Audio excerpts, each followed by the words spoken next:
नमस्कार बंधुरा मेघार साथे बांगालियानार आरो एकटी नतून पर्वे आपनादेर सबाइके स्वागत। आशा करी आपनारा सबाई खूब भालो आछेन एबं सुस्थ आछेन।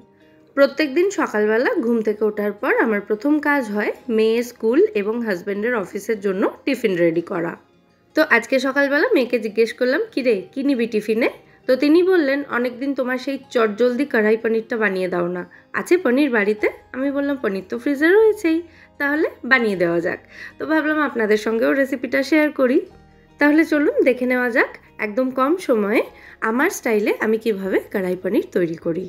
प्रथमेই গ্যাসে কড়া বসিয়ে দিয়ে আমি একটা কড়াই মশলা রেডি করে নিচ্ছি। তার জন্য 1 টেবিল চামচ গোটা ধনে, হাফ চা চামচ মতো গোটা জিরে, হাফ চা চামচ গোটা মৌরি, তার সাথে একটা ছোট এলাচ, 2 টুকরো দারচিনি আর একটা শুকনো লঙ্কা দিয়ে দিচ্ছি। সামান্য একটু নুন সহযোগে এই সমস্ত গোটা মশলাগুলোকে আমাদের একটু শুকনো কড়াইতেই ভেজে নিতে হবে। মোটামুটি 1 থেকে 1.5 মিনিট মতো ভেজে নিলেই যথেষ্ট। আপনারা চাইলে এই মশলাটা কিন্তু আগে থেকে বানিয়ে স্টোরও করে রাখতে পারেন। আমার কাছে স্টোর করাই থাকে, আজকে ছিল না বলে আমি ঝটপট এই মশলাটাও বানিয়ে নিলাম। খুব বেশি উপকরণ আর সময় লাগে না যদিও, তাই চটপট বানিয়েই নেওয়া যায়। তো মশলাটাকে ড্রাই রোস্ট করে নেওয়ার পর এটাকে হামানদিস্তাতে দিয়ে আমি আধ ভাঙা করে নেব। মানে মিক্সিতে দিয়ে গুঁড়ো করে নেব না পুরোপুরি, একদম মিহি গুঁড়ো করা আমাদের এখানে প্রয়োজন নেই। একটু দানা দানা থাকবে এরকমভাবে মশলাটাকে গুঁড়িয়ে নিতে হবে। তো মশলাটা আমি ঢেলে নিয়েছি হামানদিস্তার মধ্যে। তো এদিকে ওই একই কড়াইতে আমি দিয়ে দিচ্ছি কিছুটা সাদা তেল।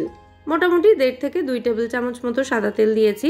তেলটা গরম হয়ে গেলে এর মধ্যে দিয়ে দিচ্ছি আমি 250 গ্রাম পনির। পনিরগুলোকে আমি এরকমভাবে কিউব শেপে কেটে নিয়েছি আর একটু বড় বড় পিস রেখেছি।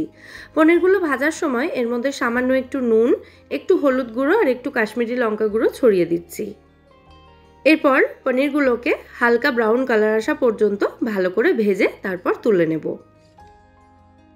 একদম কম সময়ে খুব ইজি প্রসেসে আমি এই কড়াই পনির তৈরি করি। তবে ভাববেন না যে কম সময় এবং ইজি প্রসেসে করা মানে এটার টেস্ট কোনো অংশে কম হবে। টেস্ট কিন্তু একেবারে রেস্টুরেন্টের মতোই হবে।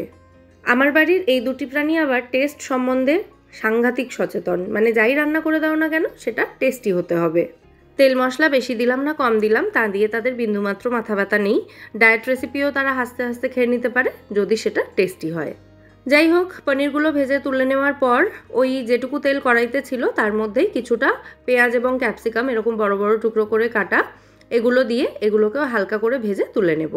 তো যতক্ষণে পেঁয়াজ ক্যাপসিকামটা ভাজা হচ্ছে এই রান্নার জন্য আমি একটা মশলা রেডি করে নিচ্ছি। তার জন্য একটা মিক্সার জারে 6টা গোটা কাজু বাদাম নিয়েছি, তার সাথে 2টো মাঝারি সাইজের টমেটো নিয়েছি। টমেটোটা এই রান্নায় একটু বেশি রাখার চেষ্টা করবেন। সাথে দিয়ে দিচ্ছি একটা মাঝারি সাইজের পেঁয়াজ, স্বাদ অনুযায়ী কাঁচা লঙ্কা দিয়ে দেব। আমি এখানে 2টো কাঁচা লঙ্কা দিচ্ছি কারণ একটা শুকনো লঙ্কা ওই গুঁড়ো মশলার মধ্যে রয়েছে আর একটু কাশ্মীরি লঙ্কা গুঁড়ো ব্যবহার করেছি সেই কারণে। আপনারা কিন্তু ঝালটা অবশ্যই যে যার স্বাদ অনুযায়ী দেবেন। আর সবশেষে এর মধ্যে দিয়ে দেব আমি 1 চা চামচ মতো আদা রসুন বাটা। তারপর এই সমস্ত উপকরণ একসঙ্গে মিহি করে বেটে নিতে হবে।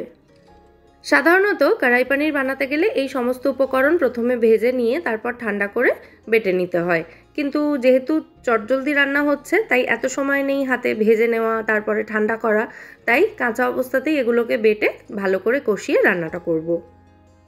যাই হোক, পেঁয়াজ ক্যাপসিকামটা ভেজে তুলে নেওয়ার পর ওই কড়াইতেই আমি আরও 1 টেবিল চামচ মতো তেল দিয়েছি। তারপর শুরুতেই যে ভাজা মশলাটা বা কড়াই মশলাটা রেডি করেছিলাম সেটা দিয়ে দিলাম এখানে 1 চা চামচের মতো, আর সাথে দিয়ে দিচ্ছি কিছুটা কাশ্মীরি লঙ্কা গুঁড়ো এবং হলুদ গুঁড়ো।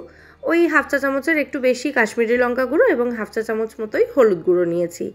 তেলের ওপরে হলুদ এবং কাশ্মীরি লঙ্কা গুঁড়োটা দেওয়া হলে রান্নার রঙটা খুব সুন্দর হবে।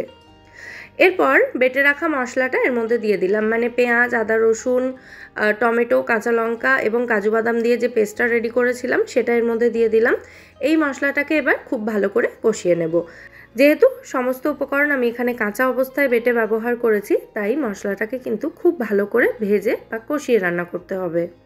তো মশলার জারটা ধুয়ে সামান্য একটু জল দিয়ে দিয়েছি আর এই সময় দিয়ে দিচ্ছি স্বাদ অনুযায়ী নুন এবং 1 চা চামচের একটু বেশি পরিমাণে কাসুরি মেথি।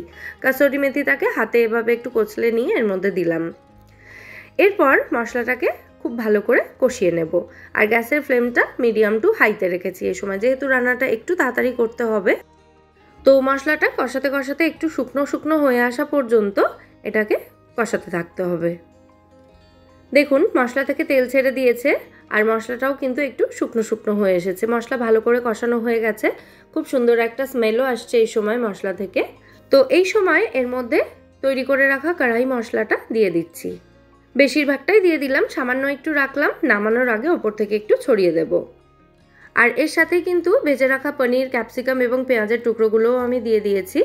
সমস্ত উপকরণ ভালো করে মিশিয়ে নিয়ে আবারও 1 মিনিট মতো কষিয়ে তারপর এর মধ্যে আমি গরম জল দিয়ে দিচ্ছি।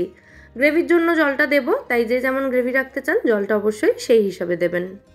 আর জলটা অবশ্যই গরম করে ব্যবহার করবেন, তাতেও কিন্তু বাকি রান্নাটা অনেকটা তাড়াতাড়ি হয়ে যাবে।